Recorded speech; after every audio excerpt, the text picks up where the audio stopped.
This next exercise is everybody's favorite unfavorite exercise in the studio. One of the things that starts to happen when we start to do curl-ups or pelvic curls or bridges or any kind of hip extension is that people's hamstrings start to cramp. Part of it is because the glute doesn't fire, but also the hamstrings don't really, they forget what their job is because we end up sitting on them so much. So this exercise is very helpful, even though you may feel it tomorrow.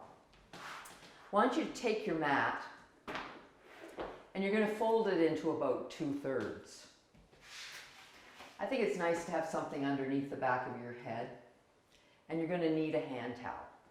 So I'll put the hand towel just below my mat there, and I'm going to lie down on my mat.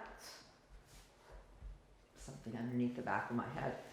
And I want to have my feet, my knees bent, my feet standing. Again, find that place where your the front of your hip crease is soft. This actually takes a lot of attention to drawing the two fronts of the pelvis together, and even a little bit of pelvic floor and length through the crown of the head. And what I'm going to do is I'm going to slide the towel away till I extend my leg all the way. And just release it here, and then I'm going to push my heel and the back of my leg into the floor. Take a breath in, and then exhale. I'm going to pull my heel towards me, towards my sit bone, without anything changing in my pelvis. And I can tell my hamstring is on. You can see the jumpy, jerky parts there. And relax. So I'm going to inhale, exhale, draw the two fronts of my pelvis together, keep my spine long, and push my heel away from me. Extend completely through the leg. Relax. Take a breath. And then on the exhale, I'm going to push my heel into the ground and pull my heel towards my sit bone.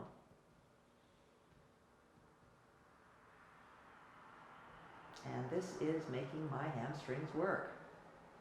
And relax completely. And let go of that right shoulder because that wants to help. Inhale, exhale. Push away. Pushing the back of the thigh towards the ground. Relax here. Take a breath in.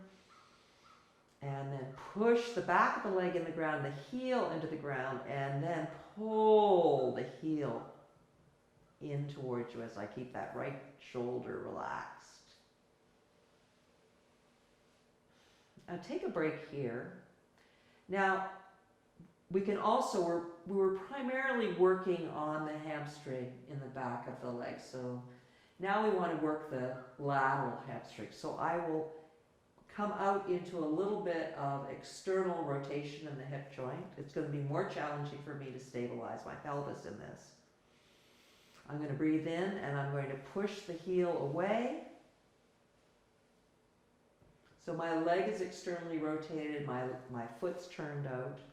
I'm going to relax, then I'm going to push the outside of my heel into the ground. And then I'm going to pull it in, pressing as I pull, pressing as I pull. It's really making this muscle on the outside of my hamstring work. Out and in.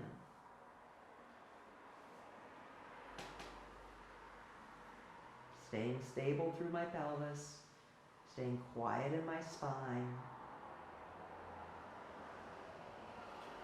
And then I'll come back to center.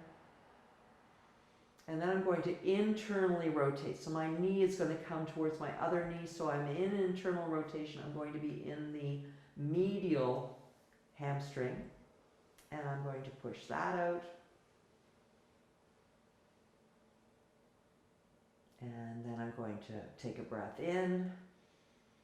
And I'm going to push that heel down on the floor and drag it towards my sit bone to get that medial hamstring.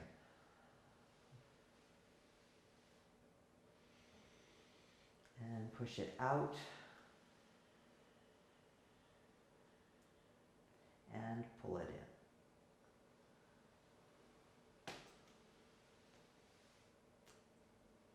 And then take a break. Now, you can combine those movements to kind of make this really interesting by going out and in. So I'm going to go to the outside, push away. So I'm firing up my lateral hamstring. And when I'm fully extended through my hip, my knee, I'm going to roll my leg in, internally rotate, and then push my heel into the ground and bend my knee and pull my heel in towards my sit bone. Come around to the outside, push away, turn to the inside and pull in.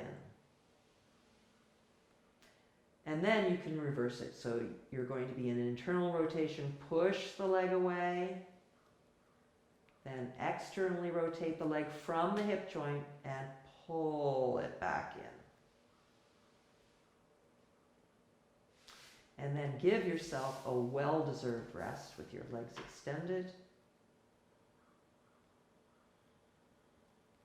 Nice breath.